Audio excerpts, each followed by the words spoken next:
എടീ മീരാബായി, നല്ല എല്ല് നോക്കിയിട്.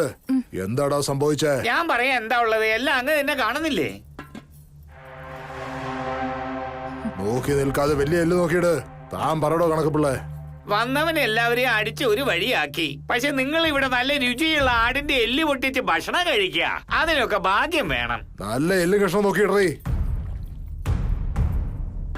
എന്താ നീ കഴിക്കുന്നോ? അങ്ങനെ ഒരു ഭാഗ്യം എനിക്ക് ഇല്ലല്ലോ യജമാനെ. പോടാ, നീയൊക്കെ എന്തിനാടാ ജനിച്ചേ? എടോ കണക്കപ്പിള്ളേ, അവൻ വേറെ എന്താ പറഞ്ഞേ? അതല്ല, എന്റെ വാ കൊണ്ട് പറയാൻ പറ്റില്ല.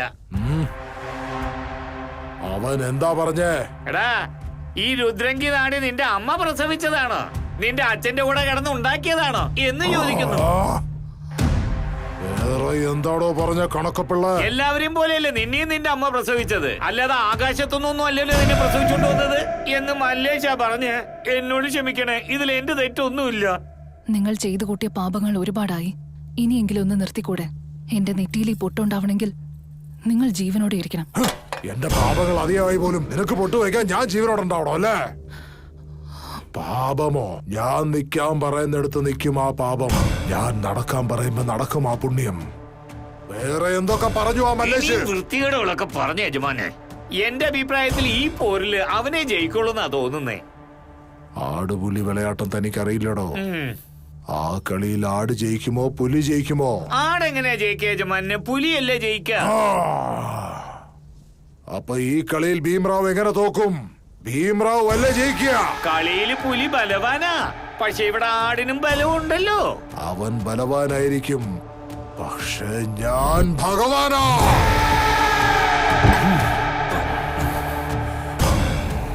ഒരു മനുഷ്യന് ജീവിക്കാൻ എന്താണോ ആവശ്യം? അങ്ങനെ എന്താ ആവശ്യ? കഴിക്കാൻ ആഹാരം, വീട്, തുണി. മനുഷ്യന് ജീവിക്കാൻ എന്താണോ ആവശ്യം? ചോറാണ് പ്രധാനം. ആ ചോറ് എവിടുന്ന് ലഭിക്കും? ഭൂമിയിൽ ഉഴുത് കൃഷി ചെയ്ത നെല്ല് കിട്ടിയ യജമാനെ. ഭൂമി ഉഴുത് മറിച്ച് നെല്ല് വിളയിക്കണമെങ്കിൽ ആ നെല്ല് വിളയിക്കാൻ എന്താണ് ആവശ്യം? നദിയില് വെള്ളം വേണം. അപ്പോ നദിയിലെ വെള്ളം തടഞ്ഞാ? അങ്ങ് എന്നോട് ക്ഷമിക്കണേ, അങ്ങ് പറയുന്നത് എനിക്ക് മനസ്സിലാവുന്നില്ല. ഭീംറാവ് ദേശ്മുഖിന്റെ സ്വന്തം നദി അവരുടെ തന്തയുടെ വീട്ടിലെ സ്വത്താണോ? ഇല്ല യജമാനെ. The lake belongs to Bhimrao Deshmukh. ഈ മഹാരാജാവിന്റെ ഇനി രുദ്രാംഗിയിലെ ജനം മൂത്രം കുടിച്ച് ജീവിക്കണം. ദാനം കൊടുത്തത് എങ്ങനെ തിരികെ വാങ്ങിക്കും യജമാനെ? മനുഷ്യന് ജീവൻ കൊടുക്കുന്നതും എടുക്കുന്നതും ദൈവമാണ്. And I am nothing but God.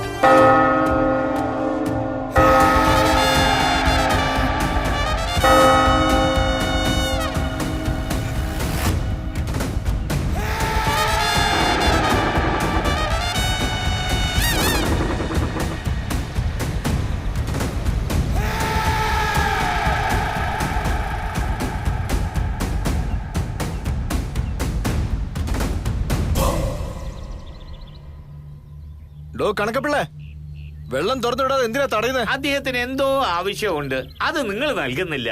അത് കൊടുത്താ അദ്ദേഹം വെള്ളം തരും. ചെല്ല്, പോയി കാര്യങ്ങൾ നോക്ക്. ഇനി മുതൽ ഭീംറാവ് എന്ന് വരുന്ന വെള്ളം രുദ്രങ്കിക്ക് വരണമെന്ന് പറഞ്ഞിട്ട് അവര് തട കെട്ടിയിരിക്കുകയാണ്. അങ്ങനെയാണെങ്കിൽ നമ്മൾ എങ്ങനെ കൃഷി ചെയ്യും? നമ്മുടെ പശുക്കളെ എങ്ങനെ വളർത്തും? നമ്മൾ എങ്ങനെ ജീവിക്കും? മൂത്രം കുടിച്ച് വളരല്ല പറഞ്ഞേ. ഇങ്ങനെ പോയാൽ നമ്മുടെ അവസ്ഥ എന്തായി തീരും?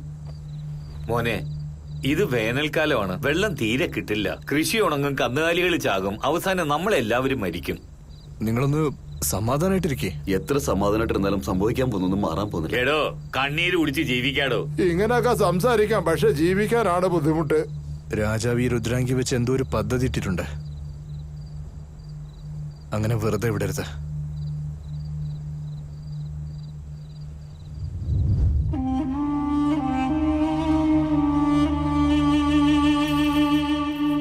കുറച്ചു കുടിച്ചാ മതി മോനെ, നാളെ നമുക്ക് കുടിക്കേണ്ടതല്ലേ. എന്നോട് ക്ഷമിക്കും മോനെ.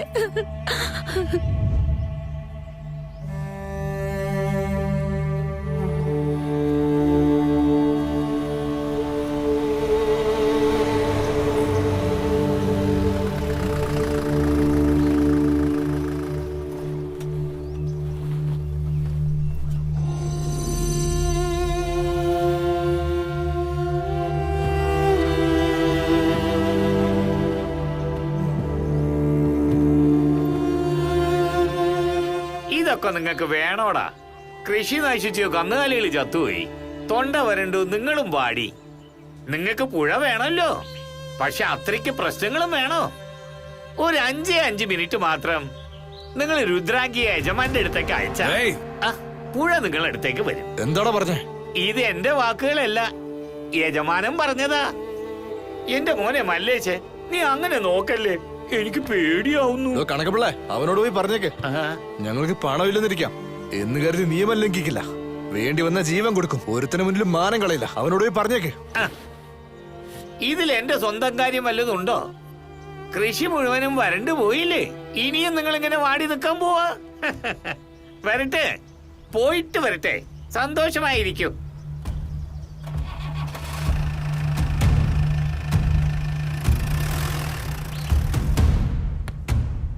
അവരെന്തുവാടോ പറയുന്നത് കണക്കപ്പിള്ളേ? ഞാൻ പറഞ്ഞ കാര്യം സമ്മതിച്ചോ? കൃഷി നശിച്ചിട്ടും അഭിമാനം വിട്ടുള്ള കളിയില്ല. മീശ വിരിച്ച് തൊടയിൽ തട്ടിയിട്ട് എതിർത്ത് നിക്ക. നീതി ധർമ്മം എന്നൊക്കെ പറഞ്ഞ് ന്യായം സംസാരിക്കാം. സത്യായിട്ടാ? അവർക്ക് അത്ര അഹങ്കാരം ഉണ്ടാവില്ലല്ലോ. ഇപ്പൊ ഉണ്ടോ? ആട്ടെ, കുറച്ചുനാൾ പോകെ പോകെ അവരുടെ കൊടലൊക്കെ ഒന്ന് കത്തിക്കരിയട്ടെ. അപ്പൊ താനെ ഇറങ്ങി വരും ഈ ഭീംറാവുവിന്റെ കാല് പിടിക്കാൻ. കണ്ടോടോ ഞാൻ പറയുന്നത് നടക്കോ ഇല്ലയോന്ന്.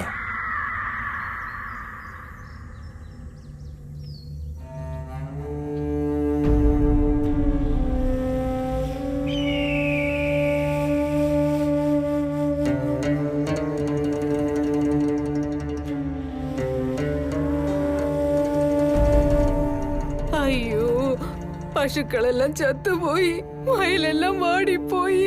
ദൈവമേ, ഇതെന്ത് വിധിയാണ്? ചേച്ചി, കുറച്ച് വെള്ളം തരാമോ? വല്ലാതെ ദാഹിക്കുന്നു ചേച്ചി, തൊണ്ടിയൊക്കെ വരണ്ട്, ഞാൻ ചത്തുപോവും.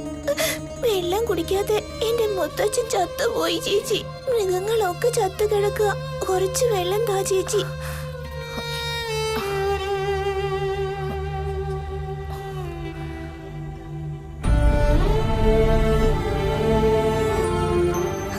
അപ്പൊ ഞാനും അതുപോലെ ചത്തുപോവാ ചേച്ചി.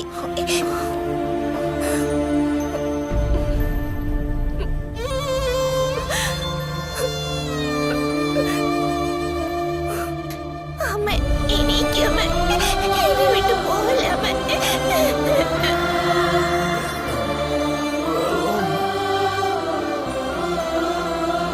ഭക്ഷണം കിട്ടാനില്ല, കന്നുകാലികളെല്ലാം ചത്തു തുടങ്ങി.